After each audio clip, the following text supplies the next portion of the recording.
when I met Jesus Christ. He was almost 10 years old, and he was helping his mother push a trolley full of all they owned.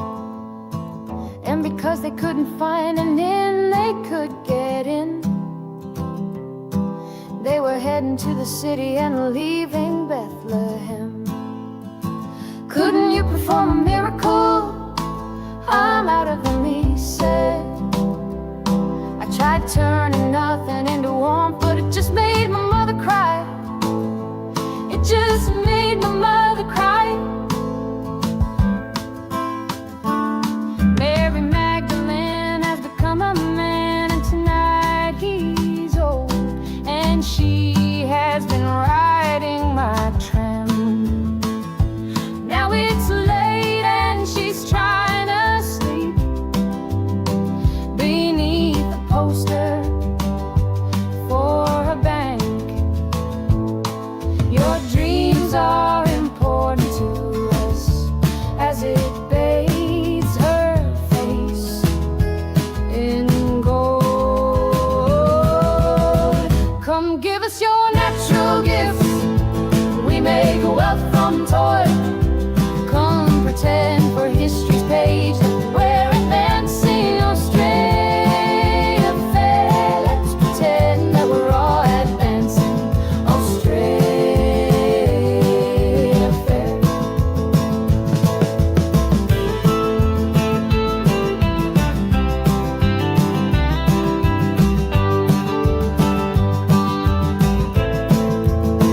Back down the road I found the church we built on the black man's bones was empty, and out the front a sign read all but sold. A sign read all but sold. And we all owe so much money, but to whom we're not quite sure. So head down, we just keep running along our fading golden shores. So head down, we just keep running along our fading golden shores. Come give us your natural gifts, we make wealth from toil. Come pretend for history's page that we're advancing Australia fair. Let's pretend that we're all advancing Australia fair.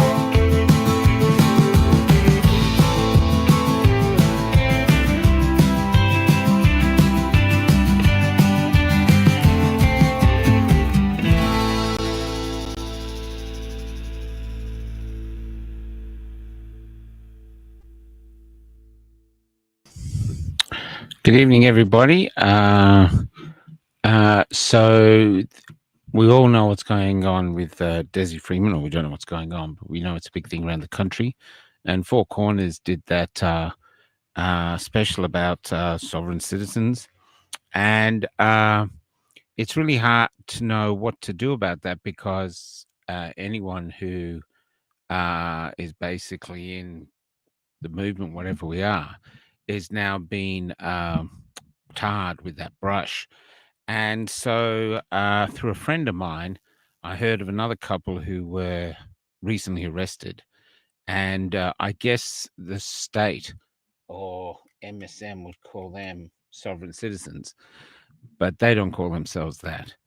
And so I thought I'd go and interview them. They agreed to an interview. We only know their first name, Steve and Sarah. And but prepare yourself. This is quite a disturbing story, especially what happened to Sarah. But I really like them as people, great people. And yeah, so let's begin. And I won't be putting comments over it because I just think I'll leave it probably up there as a what do you call it? just like a documentary, really, or that sort of thing. So I'll leave it up like that. Anyway, so yeah, but I might come in back afterwards and have a bit of a chat with anyone who wants to have a chat. But for now, let's get going. This is We Are Not Your Sovereign.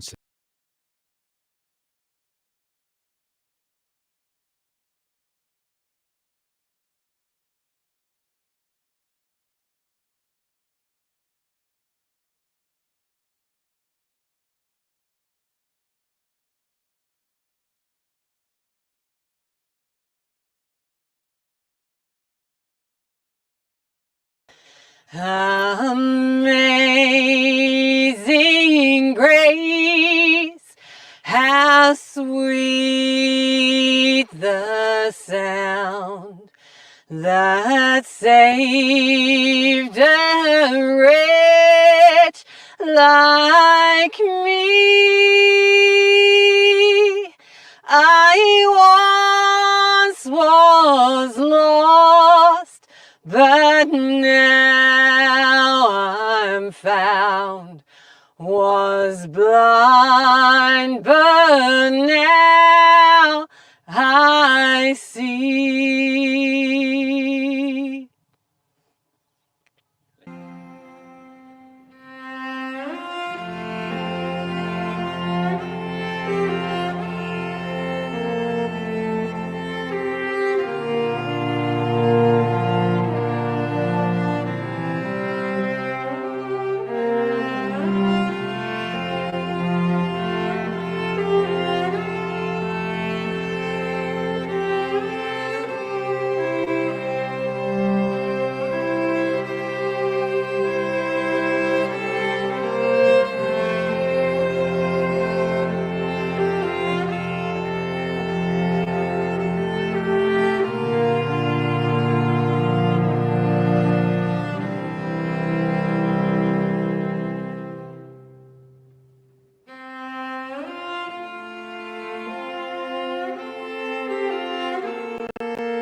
Okay, here we go. First off, who do we have? Steve, nice to meet you, Margaret. I'm Sarah. Okay, nice to meet you too. But let's start. You wanted to start with something, so let's start with that. It's a little reservation of rights that I like to make before I make any kinds of statements. I'm making a reservation of rights under Article 1-308 of the Uniform Commercial Code. And as a Australian state national, having declared my political status on the international stage and recorded that status, I'm here as an unincorporated man on Victoria, one of the people. And I also reserve my rights under 1-308 as an Australian state national, as one of the people recorded, and as my change of political status. Thank you. Okay, so let's start here. We're here because of a tent. So how do we go with that? First off, the property's 50 acres big. When did you buy it? About 3 years ago, August 22. We came from a little bit of a tumultuous situation, just briefly, where we had to hurriedly find somewhere to live. Having at that time 12 horses, probably 14 chickens, a couple of dogs, cats, that sort of thing, the usual menagerie of animals, and needed to find somewhere to relocate. So we chose this area and managed to find 50 acres, which we were looking for, and at the time had previously sold our last house and managed to buy this land. So we just had enough money to get it across the line. We bought the 50 acres. And that's outright, so you owned it completely. Correct, yeah. We owned it completely. So free of a mortgage, which was a nice feeling. But we were starting from scratch. We had a blank canvas, shall we say. So now it was up to us to figure out how we were going to build our life from there. Yeah. And so first off, in no house, you decided to live in a tent. Well, we didn't really decide. That was decided for us, really. Where else were we going to go with the animals? We needed to buy the land. The land actually found us. It wasn't on the market. It really did find us. So we were brought here, and all we had was our belongings and a tent, a camper van tent, pop-up tent, which we'd hardly used because we hadn't had a chance to. So in order to take care of ourselves, we put the tent up where we thought it was okay, and we started to live in that tent. A month after we'd sort of set up camp, as you like, we had some uninvited guests onto the land, and there were two representatives from what we discovered was council, telling us that we didn't seem to have a permit for camping on our land, and proceeded to take photographs of our tent, and subsequently sent us a report in the mail to our PO box address at the time, showing us the application and the reasons why you cannot camp on your own land, and that if we didn't pay the application fee, which was a non-refundable, I think of $180 at the time, that we would be up for a $350 fine, of which we wrote back and said, thank you very much for your offer. However, this is my land, and if I want to camp on my land, I shall do so. Steve did talk to them, the representatives, and did tell them that we were homeless at the time. Did we receive any sort of care package? Did they come back and say, we're really worried about you? No. So my letter to them was, thank you very much for the wonderful, welcome. Now, you're not on any government handouts at all, are you? You're totally self-sufficient? Not at all, completely self-sufficient. Yeah, no, not quite old enough for the pension just yet, but no kind of Centrelink support, nothing. So, and at that stage, it's coming towards the end of COVID. Our business had pretty much been shut down, as many people's had. So, And your business was what? it was doing height safety access. So you often see those cage ladders that go at the side of buildings, the platforms on the roofs to take care of air conditioners, that kind of thing. Yeah, so we ran that for about 5 or 6 years, and a lot of the work was through universities, that type of thing. So the restrictions came in pretty hard and heavy in those areas. So it got to the point where it wasn't any point operating anymore. So yeah, that was sort of the end of that. And you lost your business as a bookkeeper, I believe? I was working from home, yeah, and unfortunately I didn't agree with a certain medication that they wanted me to inject, and so therefore I was no longer required, you might say. So both of you were officially kicked out of society, really? Yeah. Correct. Well and truly kicked out of society, and then kicked out of our home, which then we hadn't anywhere to go, so we had to just become resilient and Survive, yeah. survive. It was survival mode, absolutely. And in survival mode, you buy this property with your own money, you don't owe anyone anything, it's your land, and then the government turns up and says you need permits for the tent to camp on your own land. Yeah. And I didn't see anything on those on the stipulation of how they were going to provide us with camping facilities and things like that. So I deemed it that it wasn't really an appropriate question for us or to apply for a camping permit when there didn't seem to be any reason of what they were offering us, And the fact is, if we applied, they could say no, and then we'd be. Yeah. Anyway, clearly. Then you'd be landowners, but nowhere to live. No, that's right. We would be homeless again. So our letter back to them clearly made them go away. Yeah. So, but they didn't go away. I take it they kept coming back. They kept coming back. It took them a little while, but It took them a long time. yeah. By the way, that camping application fee was non-refundable if it wasn't approved.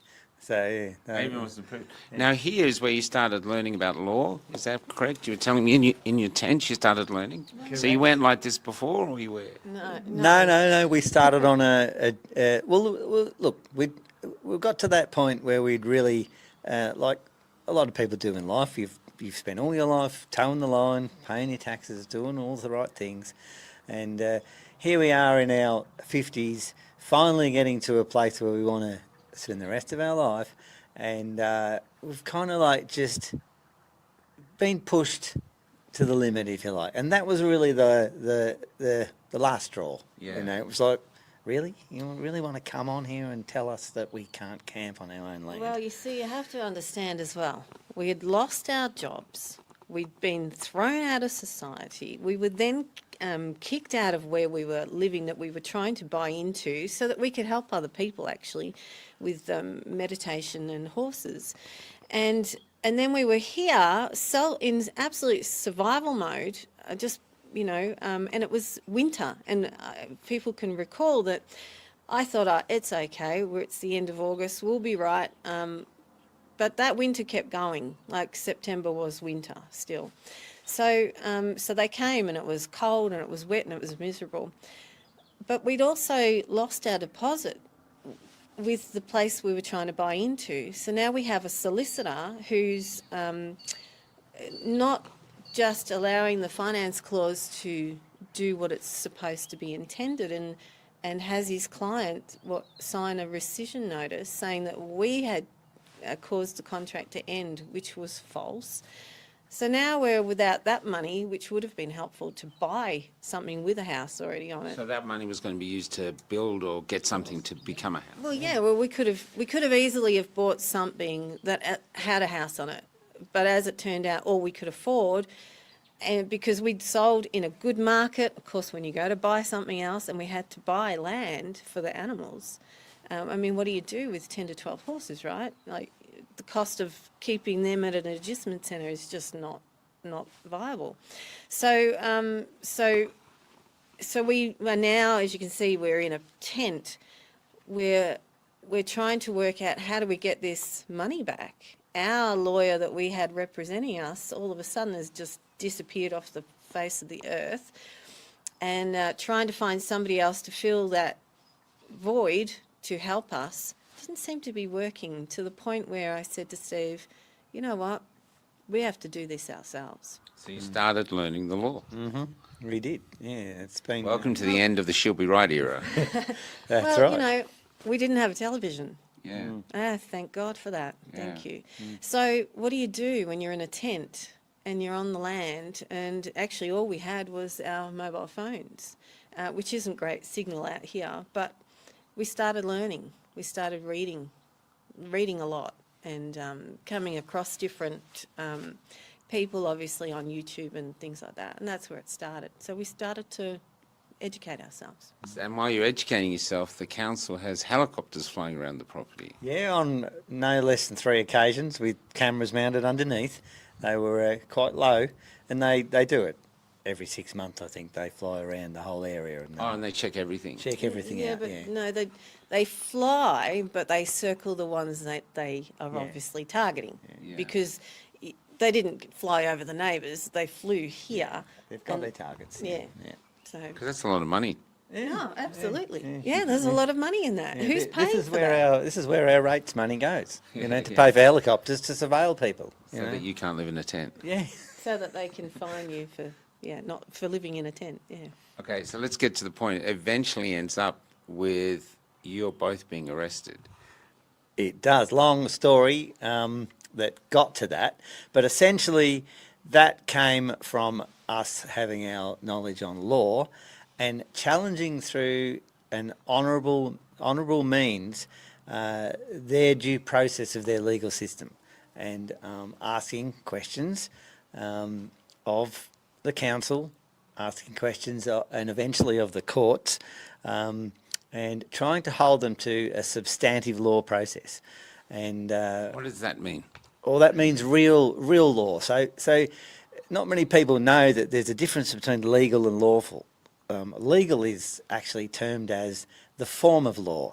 So they take the form of law and the general principles of what it means to enact laws, and they apply it. Lawful, however, takes in ethics, morals and substance. So we're talking more along the lines of the common law type of thing, where you are judged by a trial by jury of your peers. That's proper law. The law system we're engaged in at the moment is the colour of law. It's legal processes, administrative processes, and all designed around commerce.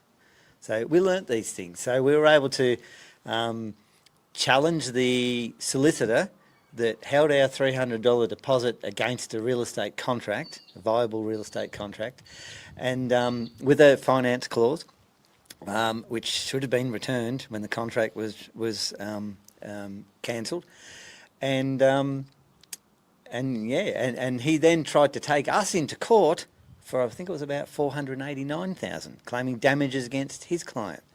And of course, when you're living in a tent, you really don't have the opportunity to engage a barrister now, do you? So we had to learn it ourselves. And we certainly learnt that the processes they were taking were not substantive law by any means. And they used some pretty ordinary methods. Yeah. The first thing we learnt was to keep ourselves out of the court from that solicitor taking any more money, because we knew it was unjust and it was lies, and just because he had managed to get in first with a rescission notice was not evidence as to why the contract had come to an end. And we knew we had the truth, and there was no reason for us to need to go to court. All he needed to do was follow the due process of what the contract actually stood for. And why we needed to argue that out in court and waste court's time when you're supposed to settle these things on the way to court. So that's why we started to learn. Anyway, we managed to stay out of that court.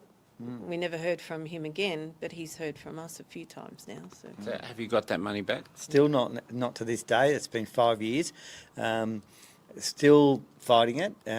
Fighting it in a sense, don't like that word, but I mean, we've issued him with affidavits, which are quite powerful instruments when done in the right form. And still no success as yet, but we're still persisting. We haven't given up on that one yet. We're sticking with the maxim of law that he who leaves the battlefield first loses. So whatever ridiculous arrows we had at the time to send him, because we were still learning, we sent them. Because we just thought if we stay at least on the battlefield and we haven't disappeared, he doesn't win. So that's kind of been our thought process, to keep it within, that it hasn't just disappeared, whilst we still educate ourselves on how to get it back. But how do you get somebody to actually push the button? Surely the contract, it's all in the contract. Surely it's just simple contract law, isn't it? I think so, yeah. But see, we would have to initiate a legal proceeding as a plaintiff and then go probably into the Supreme Court to challenge that. That sometimes takes money. But of course, when you realise how the courts operate, which is a lot about what we've learned, I won't say too much on this, but they are essentially, the lawyers work for the courts. So whilst people have lawyers represent them, they don't really. Their first duty is to the court. They work for the court, so it's their job. And is that to keep the court running, and so it doesn't? Well, it all operates. It's all operating under commerce. It's international commerce, and it's basically a monetary system. The court is a bank, basically. So, we learned a lot of these things, and then you start to see it in a little bit of a different light, why they act the way they do and why certain things go certain ways. But when you say you learnt it, where are these learned from law books, or are they learned from books, other people who are thinking differently? From books and from people that generally have good knowledge on this sort of stuff. There's a lady in the US that's been doing a lot of teachings for the last 40 years on this kind of stuff. And a lot of it stems from establishing your standing, because this is something most of us need to learn. Who actually are we? Who are we? And we all have a right to self-determination. God created man, man creates laws. We're all equal under God, So we all have a right to determine our political status, our standing, our self-determination. They call it political status, but it's not really pertaining to politics as most people know it as such. It's an international terminology. So we learnt these processes, and that's one thing we also did. We spent a fair bit of time declaring, recording and publishing our standing as an unincorporated living man on Victoria. There's a lot of difference between an unincorporated man and an incorporated man, or a man acting in an incorporated capacity. And that's what we're dealing here with. We're dealing with people running these colour of law systems that are acting in an incorporated capacity. Incorporated entities shouldn't be able to contract with unincorporated entities. That's an international rule of law. So yeah, Yeah, and they're running under presumption. Of course, they're using all presumption. presumption. So presumption, I'll give you an example, Michael, and you might want to get onto this now, but is that the presumption, which all started with a letter that was attached to my front gate, that was actually the first one was an envelope, just a small envelope with it written in all capital letters for my name to call a certain number for an emergency, because it was an emergency, and there was a phone number on there. Thought, that's odd. Why would somebody put an envelope on my front gate? Anyway, I said, you call him from someone else's phone and let's see what the emergency is. Well, it's funny, isn't it, how an emergency, he can't talk to that man about the emergency because he's not me. So that happened again, this time a different envelope with a name written in all capital letters, stuck to the front of the gate, private and confidential.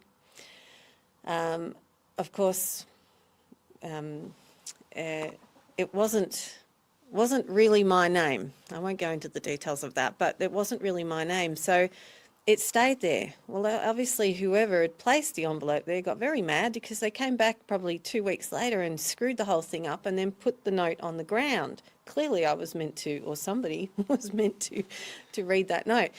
Anyway, long story short, that man disappeared. he was a process server, yeah. by the way. So that's their process to gain jurisdiction on you, over you. Oh, they were trying to serve you. Yeah. They were trying to serve us, yeah. So their process to do that is by consent and acknowledgement. And this is the thing this is the system we've got. We're governed by consent. Everything is by consent and acknowledgement and under presumption. They presume you owe something, you have to do something, and then they now have to get your consent to admit that you are attached to that thing they're presuming. And that's the process. So that one didn't work because serving, like leaving something on your gate, is that really serving? What is that? I didn't even get a chance to. So that one, he went away. But anyway, so we didn't even know what it was about. Okay, at this stage we had no idea. And then clearly somebody decided that we were a little bit too clever for our boots. So this time they laminated the letter, so it didn't have to be opened. And they laminated it and they applied it to the gate with a cable tie. And it was a lawyer's letter, name made out to a name that looks similar to mine. Anyway, so that was applied to the gate with an envelope stuck to it. Again, made out to, I believe it was an all capitals name, not sure. So that was when I decided, okay, and it did have a court date written on it. So I decided to do the honourable thing and not just ignore it, and to actually actively write to this, that they perhaps presumed that was me. And this is where it all sort of then started. Clearly there was, a court date written on this notice. So I also contacted the court to let them know there'd been a mistake, and that there was basically a presumption, and that I had declared, recorded and published myself as one of the living people on, and that I didn't have any business basically with, which ended up being the council. So that was the process I took. I did it honourably. I sent both the council. I even went into the council, gave them my documents to say that I'm rebutting the presumption. You see, they have this presumption that I'm doing business with them. So I'm rebutting the presumption by showing them my paperwork. I received nothing else back. And also I'd like to point out that I had previously written to the council, I think you might have mentioned that asking them questions about their authority. And all we'd received from them is a notice stuck to the gate again. Everything was just pinned on the gate with a cable tie. And the first one was about the 16th of August, that by the 16th of August we needed to have told them why we had why we were, what was the wording you used? They needed us to explain why they shouldn't prohibit us from entering our shed. So by now you built a shed. So Yeah, at this so- point, we've missed that bit. Yeah. So we'd spent 11 months in the tent. We finally got ourselves scratched together a little bit of money came from our last payment from our company actually, and we were able to buy a second-hand shed. We went and dismantled it from close by, brought it up here and put it up. I wanted to get my family out of the tent, you know. He didn't want us to be in the another winter. No, it's hardly luxury accommodation, as you can imagine. But it was somewhat more protected than spending cold, windy nights trying to hold the canvas on the roof, you know, inhaling rain, you know. That's while there's holes in the side of your tent because your clothes are poking out and that sort of thing, you know. So I had to get the family out of the tent. We had to do it. It was just a pretty uncomfortable 11 months, you know. Yeah. Going to bed fully clothed. Yeah, fully clothed. Yeah. Now the shed also didn't have a permit, I take it? Correct. Did you think of getting a permit just to get the council off your back from the start? We didn't really have the money to do it, and And we were hearing reports actually from locals that people were getting permits for certain sheds, you know, probably maybe bigger than ours, and it was costing them something like $30,000 to get the permit through. and an 18-month wait. So really, we didn't have that money. We certainly didn't have the time to go ahead and ask for a permit. So, you know, survival mode again. Survival mode. Do we sit here? You know, we need a few more creature comforts, a little bit, you know, of somewhere to put our stuff we right now actually this shelter that we're sitting in, this was the only thing we had built first. Where we had stored our belongings, you know, and so we needed something else. Plus I had my daughter living with us as well. So, you know, and the poor thing, she was on the floor on a mattress, and the tent had lost its structure, you know. It was starting, the Velcro walls that were holding it together, they weren't holding anymore. They're not designed to live in, you know. It wasn't designed to live in. So we needed to do something else. So hence, no, we did not do the permit thing. However, the first interaction with the council wasn't exactly a welcome to the, you know, to the area either. So, but I'd question them about their authority, and all I got then was, and that was after somebody had dobbed us in, mind you. Well, someone must have dobbed us in for living in a tent. I mean, how would they know? Like, you know, I mean, why would they know we were living in the tent to begin with? It could have just been camping, you know. People used to do that. They used to come up to this area and camp on weekends, bring their children and, you know, and spend the weekend, you know, on farmland and feed the chickens and be with the horses. People don't do that anymore. So, anyway, where was I going? So the tent, let's move to, you built the shed, and is this what led to the arrest? Not for myself. Mine was a couple of minor traffic offences. So Sarah's story was more about the shed because her name was on the title. My name wasn't on the title. The title of the shed or the property? Title of the property. The land. So mine wasn't about that. Mine was about a couple of traffic offences which I'd challenged with a similar process. So back to substantive law again. I'd done it in an honourable way, and I'd challenged and eventually got to a summons. I challenged the summons through the court process, which we have every right to do. We have every right to ask questions, and that's what I did. And the arrest on the day, what led to that arrest was, for me, was a traffic offence. Okay. Sarah, however, was arrested on the same day, with no knowledge of what that was. Her arrest was even for. First off, before we get to the arrest, were you born in Australia? Are you Australian born? No, Where are you from originally? England. England. When did you come here? I think it was like 1981. Okay. Yeah, quite a Yeah. while ago. That's Yeah. why I don't have any English accent. Yeah. I'm more Australian than I am English. In fact, I didn't live in England. I think I was within the first 6 months, moved, and was raised in Germany as my younger life. Okay. Yeah, and then here. Yeah, Yeah, cool. so that's, So you get all the way from England and Germany, and then you're here on this property, and then suddenly the police are turning up. And this is all really starts with a tent and a shed. But here I am sitting here in front of this camera as a criminal. I mean, in accordance with them anyway. So never having a speeding fine, parking ticket, nothing. Never have done anything untoward in all of my life. So, and even leading up to the arrest, keeping it all honourable and sending letters and questioning, which is, one of the things I've certainly realised I am a questioner. I'm a critical thinker, and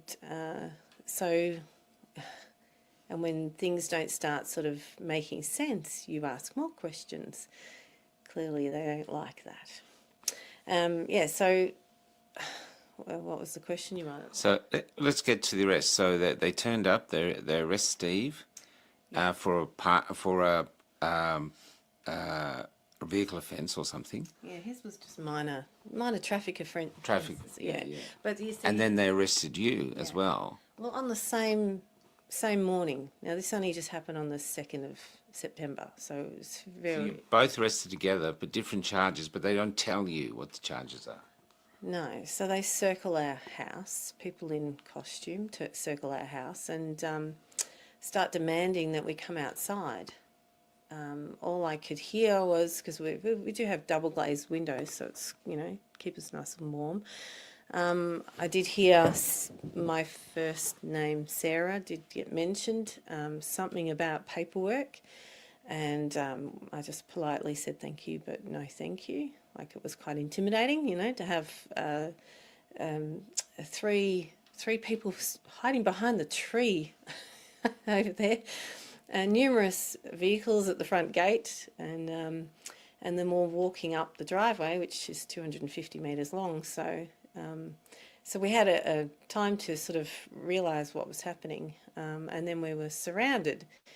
It wasn't long before they broke down the back door and came in and pushed Steve onto the ground, and forcibly, with a with a weapon drawn, a taser, and knee into the back, and smashed his head onto the ground and handcuffed him. Whilst they didn't do that to me. It was interesting. Like, I was just standing, and they arrested me.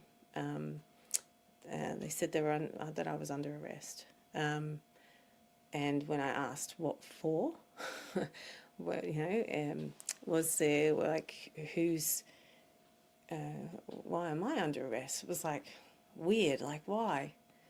How can two of us, like, I knew we had been questioning for different things, but it was very much a combined, organised event. And within 5 minutes of them standing outside, it was not, let's ask a lot of questions, let's, try and get to the bottom of this, try and coax them out nicely. Oh no, that was because of the time frame of them turning up and then coming in the back door. So I had bare feet at the time, and they'd broken the glass on the back door to get in. So they offered me some shoes and then promptly took me out the front door and handcuffed me. That's where they did the handcuffing outside. So again, I asked, where's the warrant? What's this about? And all I got was a very vague something about maybe it's council, maybe it's sheriff. That's it. So I reserved my rights. I said I do not consent to being put at rest. I invoke the law of kinds. I am an unincorporated woman living on the land and soil of Australia, Victoria, sorry. And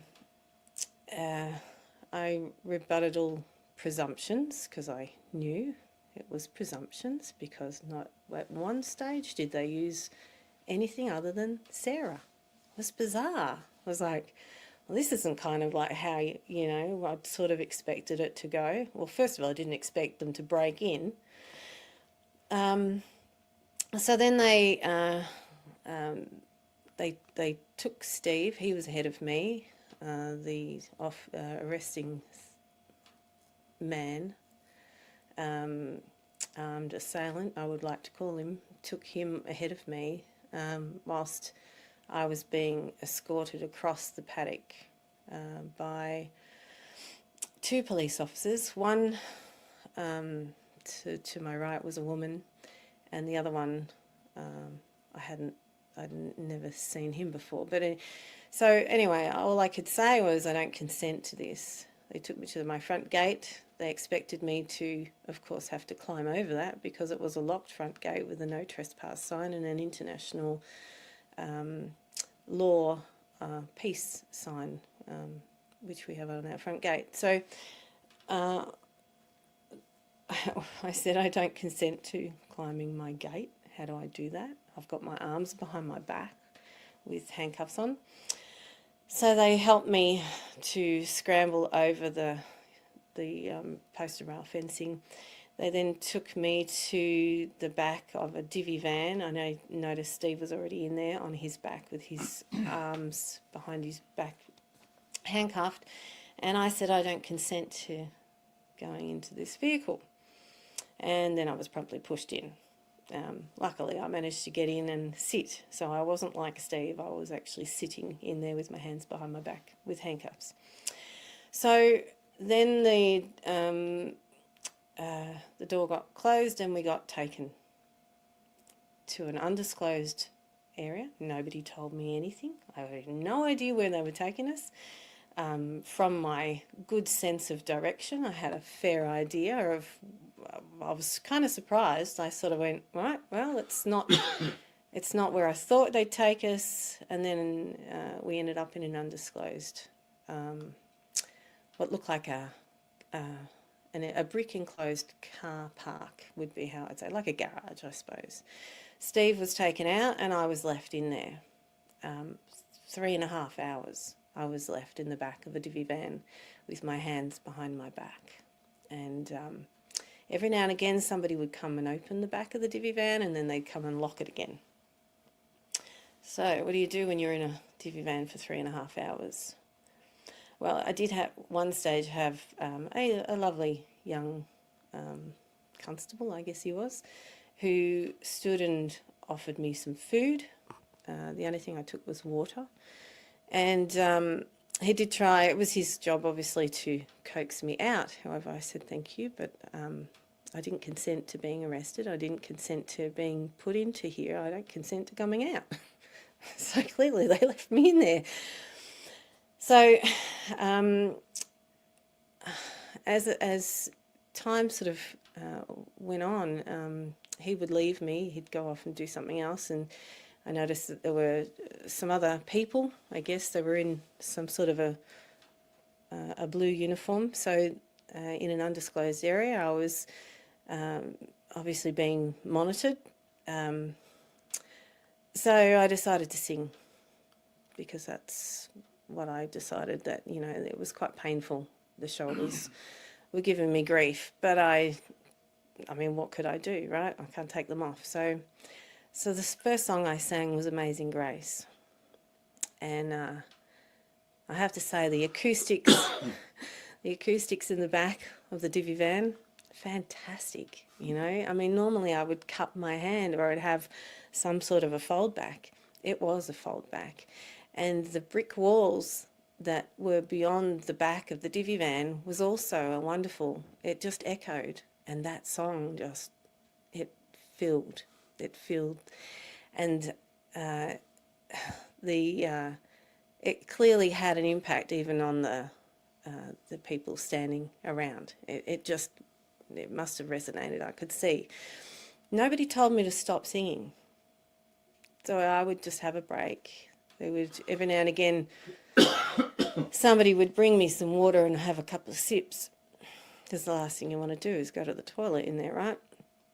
So I then started to sing again, and this time I sang Eva Cassidy's "People Get Ready." That was another good song, and then I sang a couple of more songs that we'd written. And interestingly enough, to watch the body language of especially the woman that was standing there. And silently I asked her questions in between my songs. And I spoke to her silently, telling her what a beautiful woman she was, that she was really in a bad job. And did she actually really think I was a criminal and the way I was being treated? So after 3.5 hours and one lot of a group of 5 people came out and tried to also convince me to come and sign some paperwork. And again, I said, well, I didn't consent to being here. I have no idea why I'm here. Nobody seems to be able to give me any information. I don't consent to coming out, and I certainly don't consent to signing any undisclosed contract. They huffed and went away. I then did ask for a more senior, and the more senior man came out and gruffed and looked into the back of the vehicle and said, "What?" And I said, "I don't consent to being here. I'm just wondering, when are you taking me home?" And he said, "You're not going home. You're going to be shipped off to Shepparton. You're waiting a hearing." And I said, "What is that for?" He just huffed and left me alone. So again, I had no idea why I'd been arrested. I didn't know where Steve was, and I was still in the back of the divvy van with my arms behind my back. So and I know it was 3.5 hours, because I'd asked the time of the women that came. There were 3 women who came and said, "You're going to have to get out." I said, "I don't consent to being here, and I don't consent to getting out."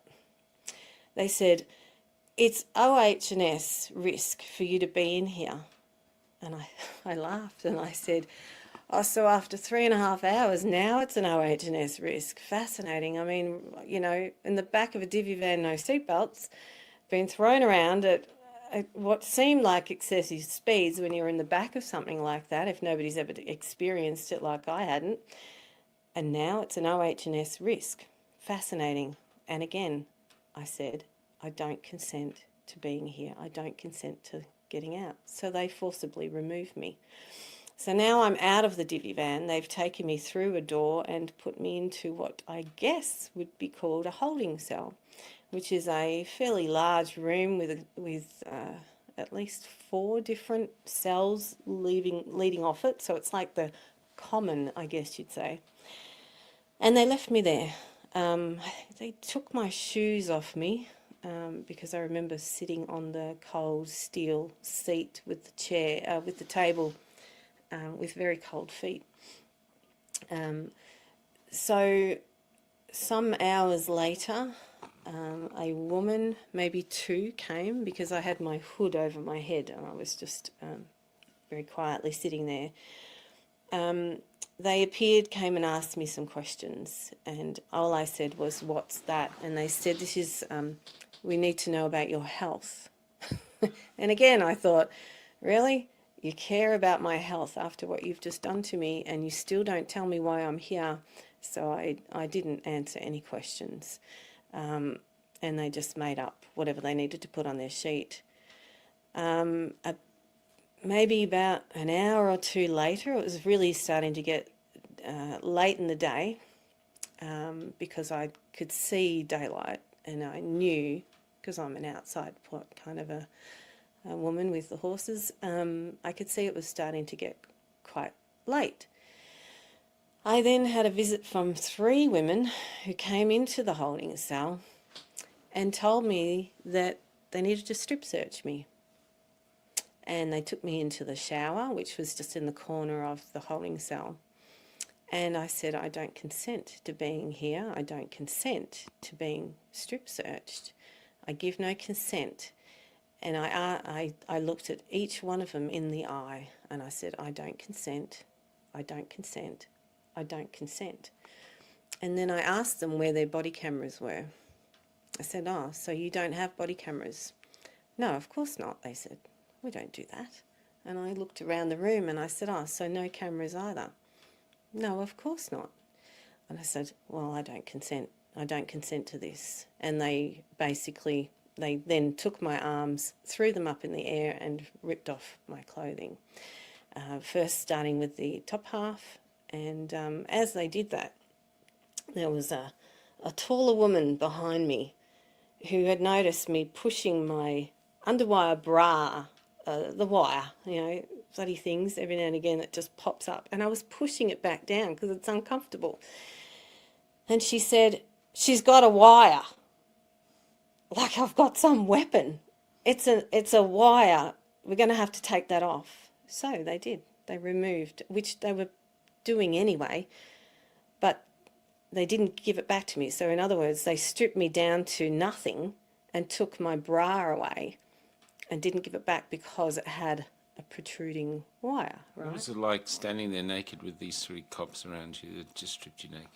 Well, I And couldn't. still not knowing why you were charged. I know. Honestly, I couldn't look at them. I'd already done that. I'd looked at them and it was like, I think you go into a bit of a self-preservation mode, where I couldn't almost see them. I knew they were there. I knew what they were doing, but you remove yourself spiritually, I suppose, if you like, from that, what they're doing. And then they forcibly turned me around. They did the top half and then gave me back my T-shirt to put back on, obviously no bra, and then gave me my jumper to put back on and then asked me to do the bottom half. So, but again, I didn't do it. I put my clothes back on, of course, but there was no way I was doing that. No, I don't even know why I'm there. How ridiculous is this? I'm being held captive by armed assailants. I'm just going to say it how I saw it. I didn't even know where I was. It's only because I'm pretty cluey that I kind of figured out where I was. And they're taking my clothes off? Why? What for? It gets better than that too. I mean, then I'm told that because of that particular location not having been a manned area overnight, I'm being taken elsewhere. I still don't know why I'm there. What is the purpose? Who's arrested me? Like, who's ordered that? And who started this? Do you know what I mean? So very strange, really strange. And the whole time I was kind of expecting that there'd be some sort of, I don't know, an interview. So as the day got, starting to draw to a close, I was just like, okay, that's not kind of how I thought it would be. I mean, surely somebody would ask me who I am. Do you know what I mean? Because, it was just all presumption, all presumption that I was the one they needed. But for who? Who were they working for? Like, just bizarre. It was just a real surreal thing. But, like, you can tell by my story that I was at no point, and I'm telling you now, I was at no point belligerent. I never said anything bad. I had a great conversation with the young gentleman and he really was a gentleman. He was a gentle soul who spoke to me at the beginning, and clearly was his job to be nice to me, and he did a great job, and I enjoyed that. So let's get to so they put you on a bus to move you? So as soon as they'd finished their strip search of me, assault, they gave me my shoes back. I got to put them back on. They took me out, and it was just directly out and to the left and back into the garage place where I had been. Now there was an armoured vehicle. That would be how I would describe it. If I called it a bus, you would think, oh yeah, a bus. No. This is an armoured transport vehicle. Now I'm met with two men who now you got to understand, I've just been strip searched, right? I've literally walked out 2 doors to get out to this garage, and there's 2 men, and now he's got one of those, To scan you. yeah, the scanner, the mobile scanner. And I'm thinking, you've got to be kidding. Like, what? They couldn't find anything on my actual, physical body. Now they have to do that. But you see, what's happened is that they've now taken control of me, of the body, I should say. So now it's up to them to ensure that that under their procedures, they have to scan me for any weapons. They then tell me that I asked if Steve was coming, and they said yes, he'd be going on there too. And I did ask, now why am I being moved? And they said because they don't hold prisoners here overnight. Okay, great. So I'm now a prisoner, all right? And where am I going? You're going to the Melbourne, I call it the Melbourne Remand Centre, but I think it's called MCC, Melbourne. Yeah, that's about a 3-hour drive. Well, that's in the city. Yeah. I didn't know that. Now, you've got to remember, I don't know this. I find this out once I'm there, right? Yeah. And so I still don't know. I still don't know. So here I am being, checked over again, put onto this armoured vehicle and taken for a drive. And I'm sitting by myself. I could hear there's walls inside this thing, and they're all, high tensile steel, and all riveted, so you can't undo anything, kind of thing. A really thick door, and I could hear voices in the back. So there was clearly 2 people, having a chat as they're driving along, and I'm thinking, oh well, there's no Steve. But when I got put onto the bus, again I sang to calm myself down, and again I sang Amazing Grace. And I thought maybe he might have heard me if he'd been on the bus, but I didn't hear anything. So anyway, we're taken down, and it was night time. I could see out the window. I didn't recognise exactly the roads, but you could kind of gather it was a freeway because there were traffic either side of you. Whether or not it was, but I just knew that we were heading to the city. I didn't know where we were going. You could gather from the road. And it was noisy, very noisy in the back of that. Anyway, so we get taken to this one place. The people obviously in the back, and it was like a high prison walls where we were. We've got driven into this driveway where you could see the sheets of the walls and the barbed wire, So I knew it was a prison. They got off, but before they got off, they were sort of saying, oh, is there anybody on the bus? Is there anybody still on the bus? And I didn't say anything at that point because I really wasn't in the mood of talking. And then I heard one of them say, well, there must be, because somebody was singing. And I thought, oh, they heard me. Okay. So they got off the bus, and then we were just starting to drive off again, and I started to sing Amazing Grace again, because I thought to myself, well, if they heard me, and if Steve's on this same van, whatever you want to call it, he will hear me. And then all of a sudden, I'd finished and I just did the first verse.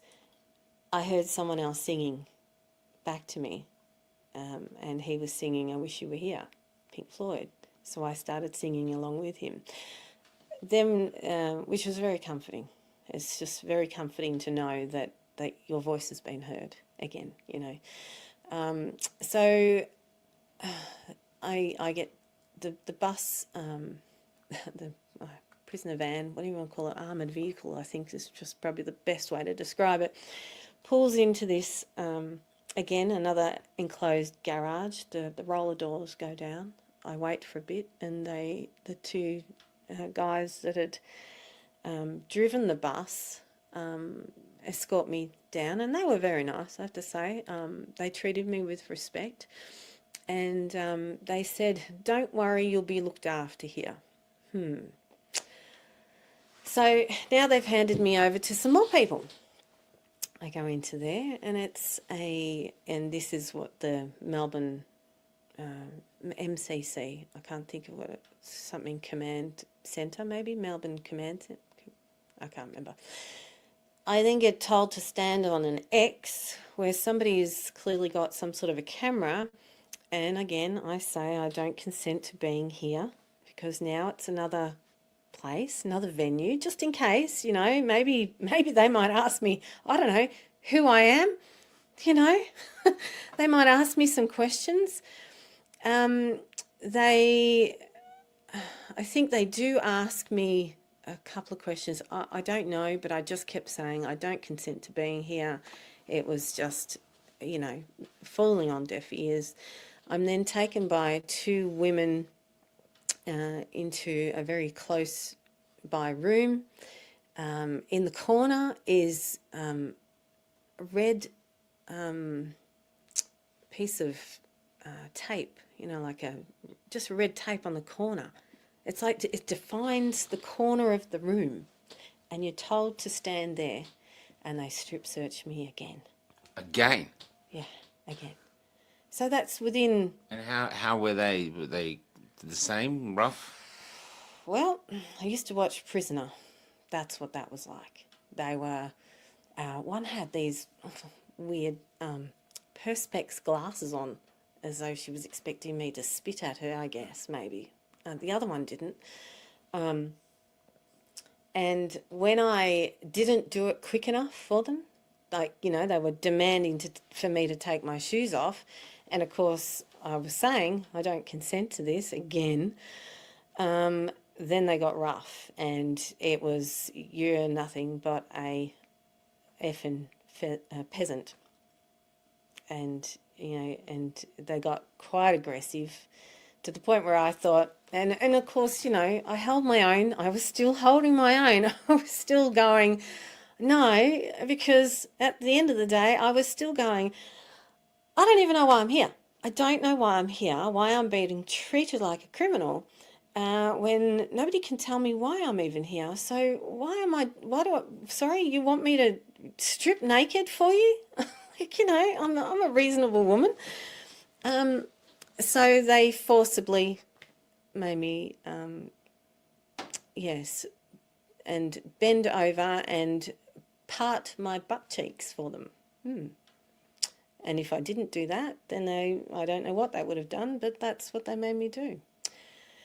So after having done that, they gave me back my clothes. They kept my shoes. They kept my jumper. I still didn't have my bra, so that I didn't even know where that was. Actually, I did ask them, where's my bra? Because I thought, was it still at the other undisclosed location? But no, they assured me it was there, that it had been brought on the prisoner bus thing. So they didn't. They kept my jumper. So now I was in a leggings, black leggings, no socks because I didn't have any. I didn't find any socks that morning. I had no shoes, and I had my undies and I had my t-shirt. And they escorted me then in handcuffs again to a cell, which was just down the corridor, not very far, and popped me in there. And that must have been around about, I don't know, 10 o'clock at night. It was quite a long day. And this had happened at 10 o'clock that morning. So now it's 12 hours and I still don't know why I'm there. I still have no idea, and I have no idea what's happening. All I knew from that one senior man was they were obviously trying to organise some sort of a hearing. So gets to the hearing in the morning. So hopefully here's where you're going to find out why you're here. Well, no, actually, I don't know until 2 o'clock that afternoon. Oh. Yeah, 2 o'clock in the afternoon when somebody puts their head through the little, the only way, you've probably seen it in the movies where they drop the, the locked up thing. And I see a woman, Miss, your hearing's at 2:30. And I said to her, well, what time is it now? And she said I think she must have said it was 2 o'clock. So I knew I had about half an hour. Mind you, what do you do when you're in a cell by yourself? And no, not that I don't rely on my phone, thank goodness, I don't have that addiction. But I did have to rely on myself and my knowledge of the things I'd learnt. So, and of course, what do they have in that cell? A television. Oh my. That's like the worst thing you could put when somebody hasn't been watching television and you're forced to watch Channel 10 cooking shows and 4-letter game shows. Oh, how brainwashing is that? It's just so... Anyway, so I had used and the blanket that is on the bed, it's a horse rug. Like, that's the first thing I noticed. I went, oh my God, this is like... It's a what do we call it in the horse world? It's a ripstop canvas, a light canvas, white flag. It's like a flag material. That's what we call it in the horse world anyway. It's like a ripstop canvas sewn together, 2 lots of it. Not very warm, right? And don't forget, I'm only in a t-shirt. And it's as dry as anything in there. But anyway, so I have, I've had the cover over it because I can't stand the lights either, the LED lights that they have shining on you. And the television, you can't even turn it off. Anyway, so they'd offered me some food. I certainly didn't want to eat. I did not want to eat their food. And I thought to myself, no, I'm not taking any benefits. I will take water. And that's all I'm allowing myself. Plus, I was sick, feeling sick. Like, here I am. I still don't know why I'm here. It's now the next day. How long are they going to keep me? And they're the thoughts that go through your head. How long can they keep me? Who even knows I'm here? Yeah, wow. Who And knows what I'm about here? calling a lawyer or anything? Oh, no, there was none of that. Yeah. No.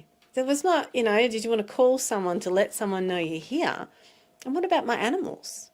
And what about the fact that they'd broken in and do they go back and shut the door? Do they make it secure? Do they make sure that all my belongings are okay? And to let my daughter know where I am?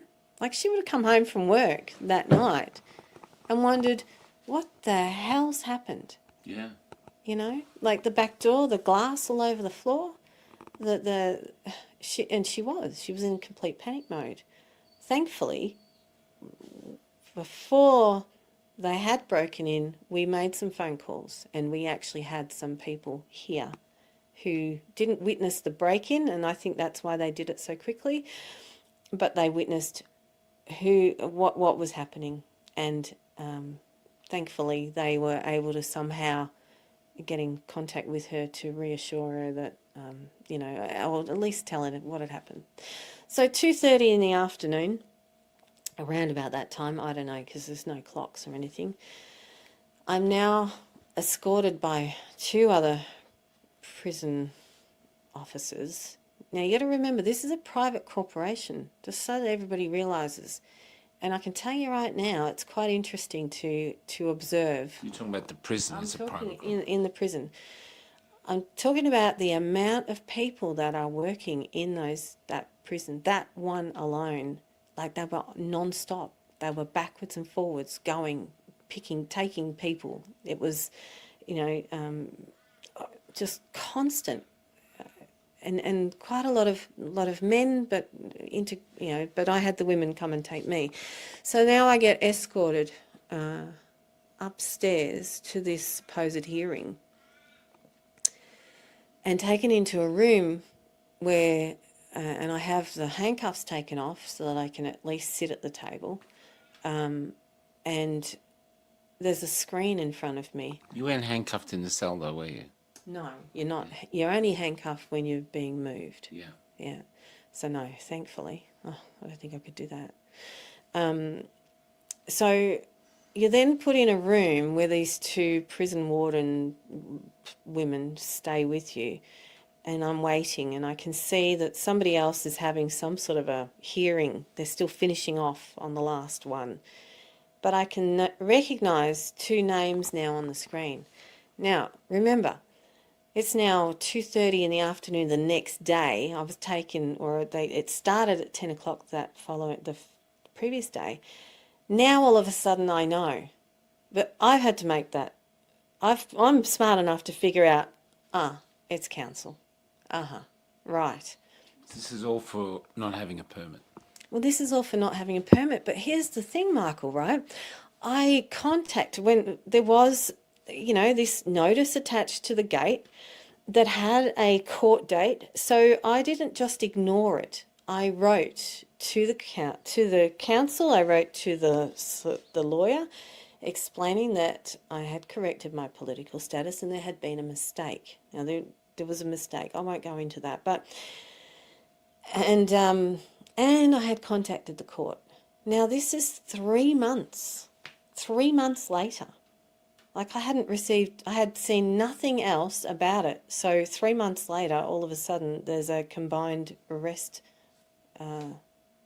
of both myself and Steve, and he was minor traffic offences. So, What happened in the hearing? so the hearing, basically, it was actually, the hearing was to get me to sign what they call an undertaking of bail, which I presume was what they wanted me to sign and come out and sign when they asked me to come out and sign some paperwork when they first were saying my name. But it's interesting, Michael, that paperwork never came when they took me outside my house. So, it didn't appear, it wasn't anywhere. And even when I asked for a warrant, nothing, no paperwork. And then even when I was being held in the divvy van, remember that there was 5 people that came, and they did say to me something about if you just come inside and sign some paperwork. And of course I said I don't consent. So they left me alone. So clearly I'm now being forced to consent. This is the only way I can put it. I'm now being forced to consent. Broken. They're trying to break me. Yeah. So I ask, why was I arrested? I asked the magistrate, could you please explain to me why I was put at rest and what this is all about? Because I don't know. I don't know why I'm here. Nobody seems to be able to tell me. Perhaps you could tell me. And crickets. Nothing. Can't tell me. What? So you've got a hearing. You've got me on television and you even can't tell me. So what's going on here? Clearly there isn't anything. It's just made up. It's just SMU. Shit made up. But they force you in there. Anyway, so backwards and forwards, I ask again. I keep asking. I stated I reserved my rights again before it started, and I said exactly what I had said when I was here, that I'm an unincorporated living woman on the land and soil jurisdiction, and I invoked the law of kinds. So he basically said, well, you know, well, you need to sign this undertaking of bail, or you'll be held here until the 11th of September. So that's 8 days. So it's like, right. So I say to him, so can I just get this straight? You're saying that unless I sign an undisclosed contract, which you are calling an undertaking of bail, you're going to remand me in custody, and I still don't even know why I'm here. Unless I sign that, you're not going to release me. That's what I got. And then, because I asked again, so what, could you please, you still haven't told me, why am I here? What's the reason you're holding me here? What have I been brought here for? Surely you must know something. He then did clue me in that he had my paperwork, because he referred to habeas corpus. And he goes, you know, you've got some things on your documents, you know, you're claiming the whole habeas corpus, you know, act. And he goes, you know, it's all just a load of, you know, gobbledygook. And I thought, oh, okay, he's got my documentation. Right. So now I said, well, I can't quite remember, but I did, again, I asked him, so what is this about? Maybe, and then I looked at the lawyer who had his face on there, and the council representative was just a name, but obviously it was the name I'd written to, so I knew it was him. And I said, perhaps you could tell me, you know, and I mentioned his name, and I said, perhaps you could tell me why I'm here. Is there a warrant? I haven't seen a warrant. Is there charges? What's this about? Crickets, absolute crickets, just look away. And then the magistrate says, well, it's a criminal matter. Well, I just about laughed, because see, the whole thing I had been asking the council was a civil matter, because a civil matter means there must be a contract. And now all of a sudden they're telling me it's a criminal matter. And I laughed. And I said, I'm sorry, sorry, what, did you just say it's a criminal matter? I go, how can it be a criminal matter? Who have I harmed? Bring forward the man or the woman that I've harmed.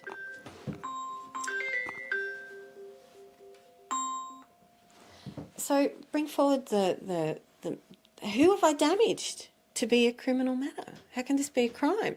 So then I asked the solicitor on the screen, have I harmed you? Then I asked the gentleman whose name it was, have I harmed you? How can I harm a corporation? That's just, it's not possible. Anyway, again, crickets. And clearly I was taking too long, because the magistrate then said, well, you know, if you don't sign this undertaking of bail, I'm, you know, you're going to be held, remanded in custody. So what are you going to do?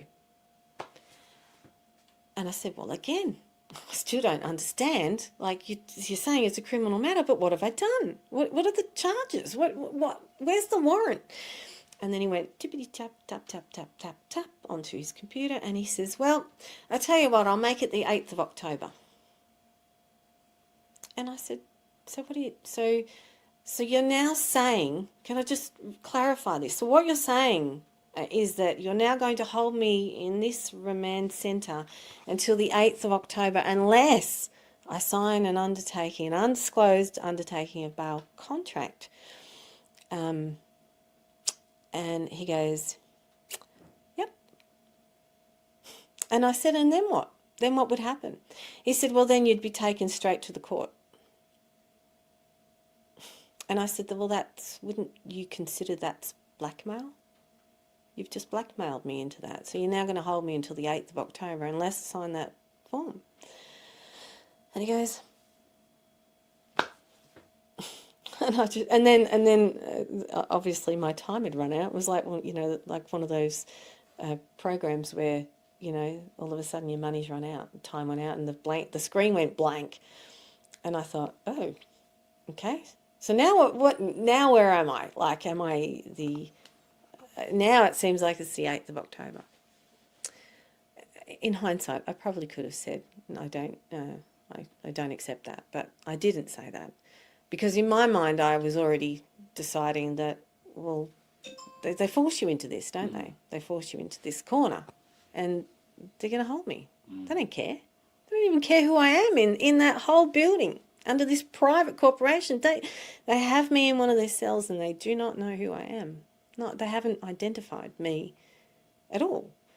They've just taken it because somebody else has told them that this is who I am, but even they didn't really identify me in the first place. Anyway, so then the two women officers say to me, so what are you going to do? And I said, well, could you just clarify so I have to do it or he'll just remand me? I said, well, that's what we heard, but it's none of our business, you know. So they put the handcuffs back on, they take me down to the cell, and they're saying, so you're going to sign it or not? And I said, well, oh no, would you like to sign it? One of the words. I said, I don't consent to that. No, I would not like to sign it. Well, then, of course, they opened the door and they were throwing me in. And I said, but given that I have no options right now, under duress, I will sign it. So they organised it. Some hours later, I got, a couple of hours later, I think, I got taken up by two other women security guards up in this weird lift where they lock you into this, it's like one of those mining lifts, really weird. Anyway, so it's not like a lift you would think, you know, it's like you go into behind a prison, a cage gated, just like you would expect in a mining shaft. That's how it reminded me of. It's all part of the theatre, I suppose. They took me upstairs to a counter where I was then presented with a piece of paper with a name I am familiar with, but in all capital letters. And they asked me to sign it, and on there were two. This was the undertaking of bail. It did say bail something, and on there were two charges kind of thing. It was the first time I'd seen it written. Wow. And that was my only ticket out. And what were the charges? Failing to get a building permit, and I actually can't remember the other one. It was like a one. So you've been strip searched twice, held in jail for almost 24 hours. Well, it was now. It would have been 4:30 by the time they actually let me go. So all of that for a building permit for a shed Yeah, building. on your own property. And because I questioned their authority as to why, what authority do they have to require a building permit from me? Now, these were unanswered questions, right? There was no coming back to me. It was just we're under the Building Act. But here's the thing, nobody asks the question. Everybody just pays their rates because your dad did it and your granddad did it and everybody in society does it. But why? Has anybody actually asked?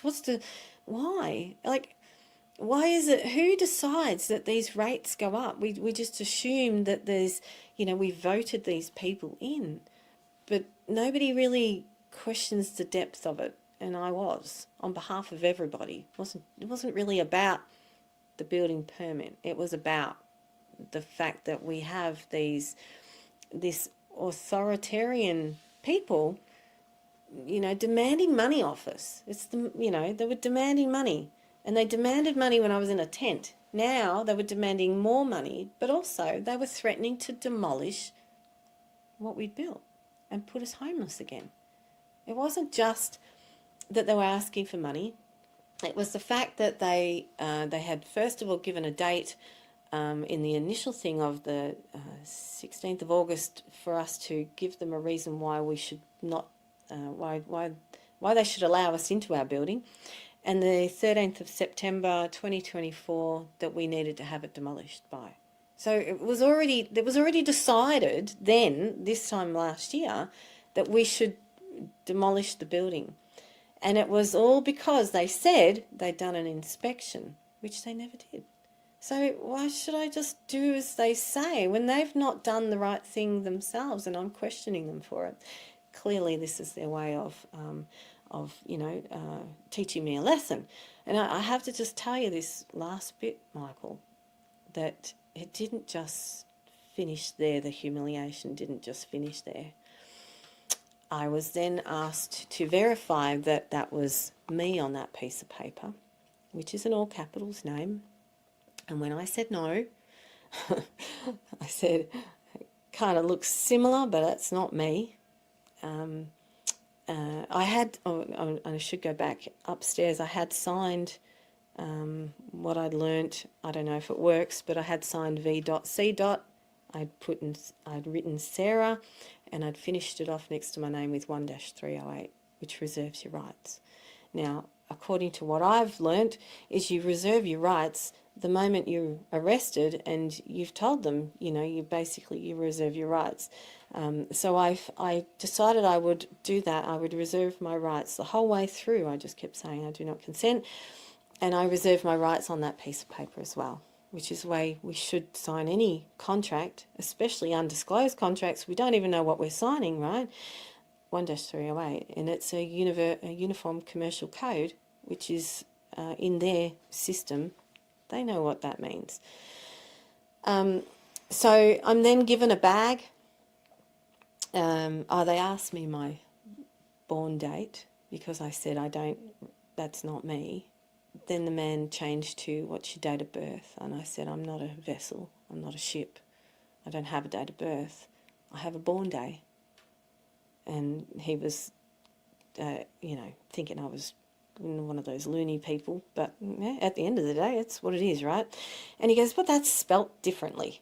And I said, well, I have a born day. And he says, what's your born day? And, of course, I gave him the born day, which released me, because he said, I can throw you back in the cell. And I'm like, there's the door, right? Shut up, Sarah. Just do as you're told.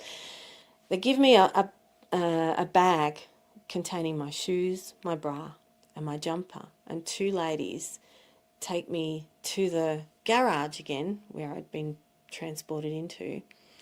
And they're going, oh, you okay?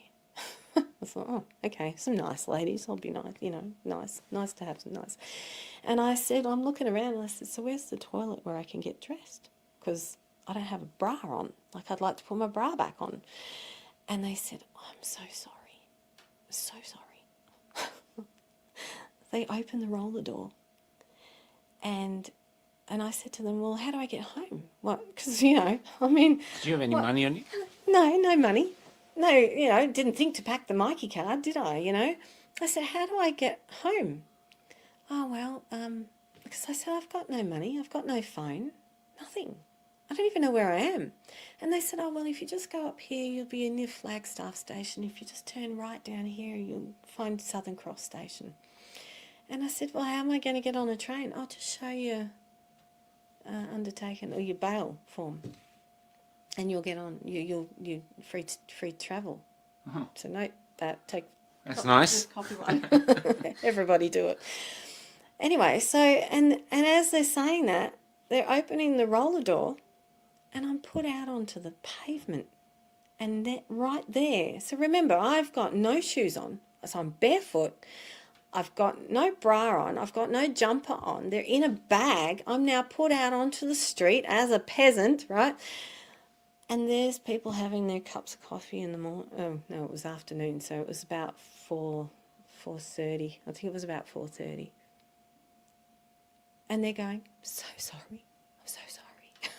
Okay. Right. So, of course... How'd you get home? Just got on a train? Well, thankfully I'm pretty resourceful, right? I opened the bag, I put my shoes on, I put my jumper on, I put my bra into my little, pockets. I put the bag in the bin, I head down to Southern Cross Station, and I find the nearest toilet. I get dressed. I then head to the station, because all this time, Michael, you got to understand, I'm thinking, I've got work tonight. I look after a lady's horses, and I can't not do that. I didn't have to work the night before. Thankfully, that wasn't my day to work. This is the only way I make some money to survive, but also I'm doing her a favour. I'm helping her with her horses so that she can go and take care of somebody who's vaccine injured. So I need to get home somehow from the city, which is where I am, and it was William Street, which is what I found out once I got outside. So I make my way to Southern Cross Station. I look at the timetable, 2 minutes to the next train. I'm like, and I start running. Thankfully, I had a bra on, right? So I'm running around, and then I'm thinking, how am I going to get through the turnstiles? You know, I've got 2 minutes, like, you know, and that's going to go pretty quick. I get to the turnstiles where they, you know, you got to show your Mikey card. There's a woman there. She's already talking to the guy, you know, trying to get through herself. I'm like, oh, I don't have time for this. And then without, honestly, it's like divine intervention. Another worker comes just out of nowhere. The gates open and I just run through, get to the train, jump on the train, the door's shut, and I'm heading home.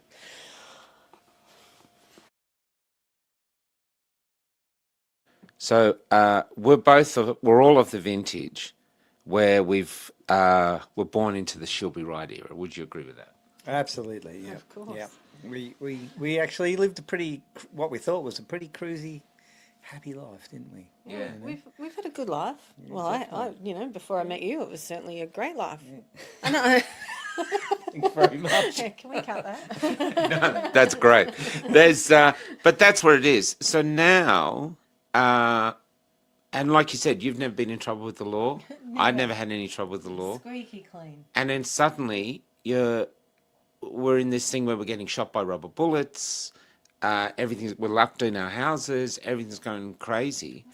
So you would expect that there was a motivation for some people to go, what are our laws?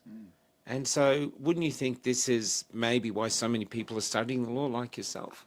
Well, definitely, it's a case of it wasn't getting solved by any external means. So, what is really going on here? You know, let's have a look at why. Why are these processes becoming so oppressive like this?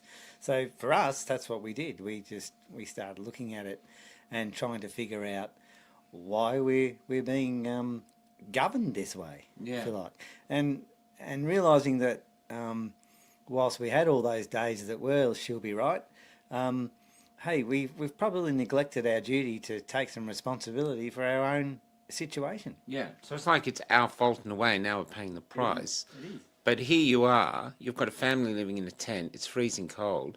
You want to house them. It's going to take you 18 months and money to get the permit. And so the state's basically going, because you have to either freeze to death or leave your property and be homeless. Yeah, well, where's the remedy? Where's the resolve for that? That decision that they decide to make. You know? So survival mode is, and I'm sure anyone would think like this. I need to protect my family. Yeah. I need to make sure they're not going to get sick from being exposed to extreme conditions. And those 10 months in that tent were pretty extreme. Yeah. And we just thought, yeah, look, we're past the camping novelty now. You know, asked me to go camping now, and I wouldn't be too keen. But just going back to another thing though, like a criminal is supposed to be someone gets hurt or society gets hurt. How could society get hurt by you guys going homeless? Yeah. Just to adhere to these bylaws, whatever they are. You guys, the only people who will get hurt is you guys, homeless and freezing, while you own all this land that you can't do anything upon, because even though you've bought it with your money, the council's basically come and go, no, it's not yours.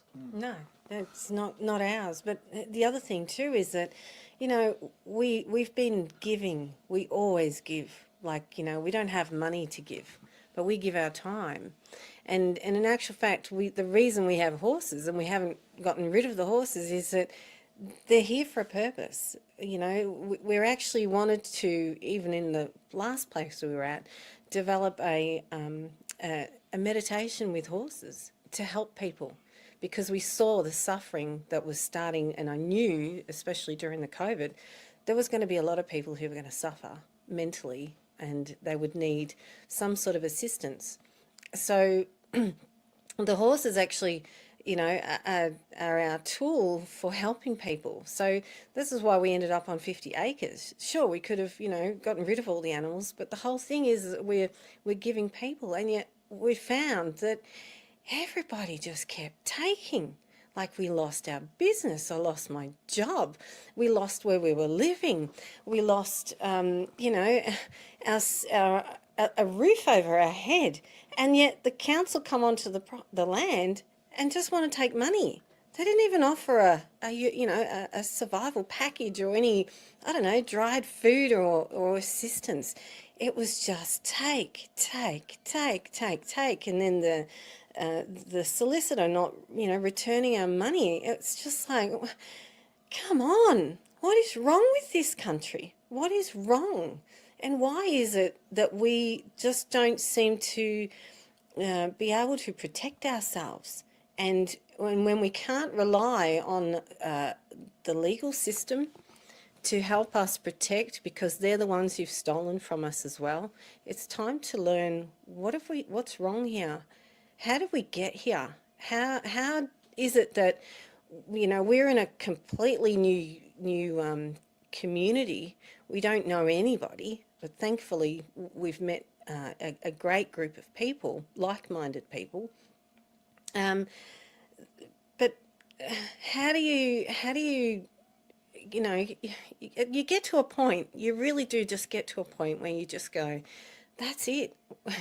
I mean, unfortunately, because we still are giving people, we don't hold resentment. We just want to know what is right and what's wrong, and what's gone wrong, because this isn't just for us. There are other people out there. I know of one guy who's had his tiny home destroyed. He got arrested, and the council came and destroyed his tiny home. He's not the only one. We're not the only ones. This is happening elsewhere. It's even in the newspaper. They gave us pre-warning that this was going to happen. And so, but why? Why are they making us homeless?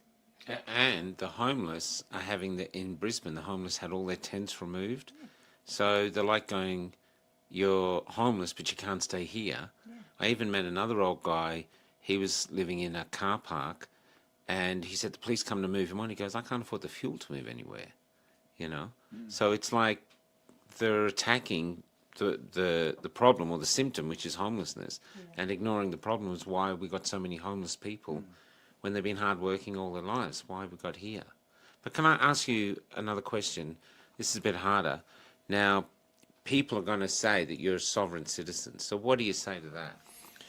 I tend not to acknowledge that really, because I don't want to give it any I don't want to feed that. I don't want to give it any credibility, because we've all heard the terminology. It is definitively an oxymoron.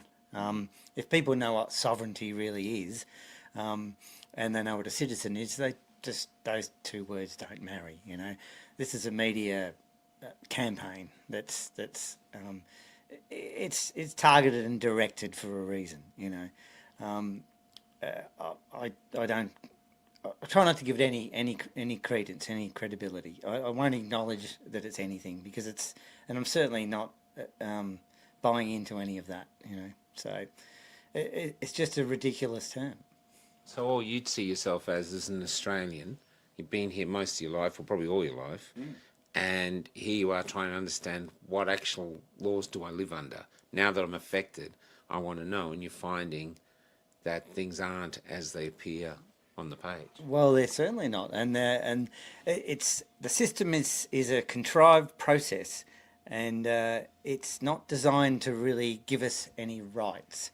We think we've got rights, and people talk about the Constitution, and they talk about the Bill of Rights, or they talk about all these sorts of things, but we're defined by the governments as things that can be manipulated, and until we realise that we gain our self-determination from in here, we need to do that. We need to understand who we are and what our purpose is, and it essentially is to live in a harmonious community and care for each other. I mean, Where's the caring gone? Where's the community togetherness? You know, this machine keeps trying to divide, and we have to not feed that. We have to make sure we come together, and that's the only way to survive, really. Anything you want to add to that? That was pretty well said. I thought it was well said. It's really hard to come back from that one. But both of you now, and this is ridiculous, both of you now are on parole. Yeah. Or on bail. Bail. Yeah. I know. Oh, bail, sorry. Bail, yeah, yeah. bail. I don't know, yeah. I'm on bail. I know, I'm a criminal. And yet, you know, all I'm trying to do is try to work out where everything kind of went wrong. And I'm actually here for the community. But just back up though. So you've got criminal charges. Do you want to read out the definition of criminality? Well, a criminal offence is an act that breaks a specific law and is considered a wrong against society as a whole rather than just an individual victim. So just saying that. So you're on bail as being and you've got criminal charges against you. Apparently. Yeah. And yet, just to clarify, all you did was try to get your family out of the cold on land that you've bought and paid for. You own it. So you own the land and you just wanted a shed to get your family out of a dying tent into a shed so they'd be warm in winter. Yeah. And now you're on criminal charges. I'm a criminal. Where the council could have come along and said, oh, look, just pay that fine and we'll figure. But instead, Yeah, there was no. they've had you strip search twice. Yeah. They've taken it straight to. They've just. You know, if anything, it's ruled by the iron fist. Don't bring me into the council office and sit me down. Like, where's that human element gone? No mediation or anything. No. I mean, I wrote to them. Why didn't they write back? All they did was threats. It's just threat after threat after threat. I've done the honourable thing. I haven't threatened them. I wouldn't threaten them. I'm a reasonable woman. I've paid my way through my whole life. I've worked hard. You know, I've paid my taxes.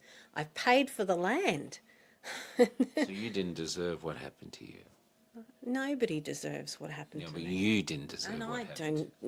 I didn't deserve it.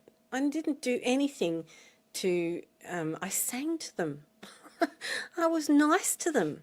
I treated them with respect, and I still do. In fact, I would invite them here to do a meditation with horses, because clearly they have an internal battle going on. They have an internal battle because they cannot feel right about that. When I did not consent, there has to be a point where there's an element within them that says, no, I don't really agree with what I'm doing. And I saw it in the eyes of one of those women that I sang to. I saw it in her eyes. She couldn't look at me as though I was a criminal. She can't. They can't. They can't look at me and say you're a criminal. They just can't, because I'm not. This whole thing about sovereign citizens, I know you don't agree with that, but that's how they're trying to paint you guys. And they're trying to paint it as people that don't want to follow any laws, make up their own laws. That's how it's been sold. But you guys, are thinking that you just want to live out of society, make up your own laws, or you're quite happy to abide by law? Not at all. All communities need to abide by peaceable laws for the good of all, you know. And that's a functionable element that society needs, you know. So by no means is that what it's about at all. The public law and the public good is what we should be striving for, to care for each other and to, like the 10 Commandments, you know. Basically, what you would want to do, how you'd want to treat somebody else. That's how you want to be treated. And that's our public duty. Our actual public duty is to uphold the public law. The only thing is, it's not the public law. The public law is very simple. The public law is just do no harm to others. What harm have I done? So why do we have all these created laws, supposed laws, these rules that we're governed by? They're not right, and they don't belong to us. We the people, have a common law, a proper common law, but they're not using that. why not?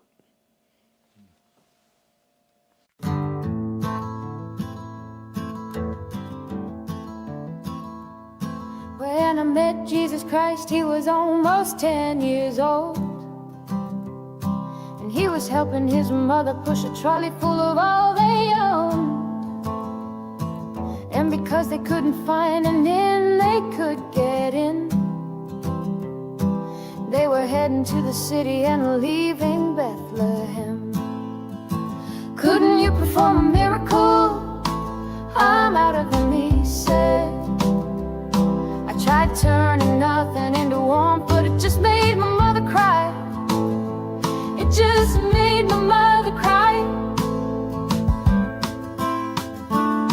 Mary Magdalene has become a man, and tonight he's old, and she has been riding my tram. Now it's late and she's trying to sleep beneath a poster for a bank. Your dreams are important to us as it bathes her face in gold. Come give us your natural gifts, we make wealth from toil. Come pretend for history's page that we're advancing Australia fair. Let's pretend that we're all advancing Australia fair.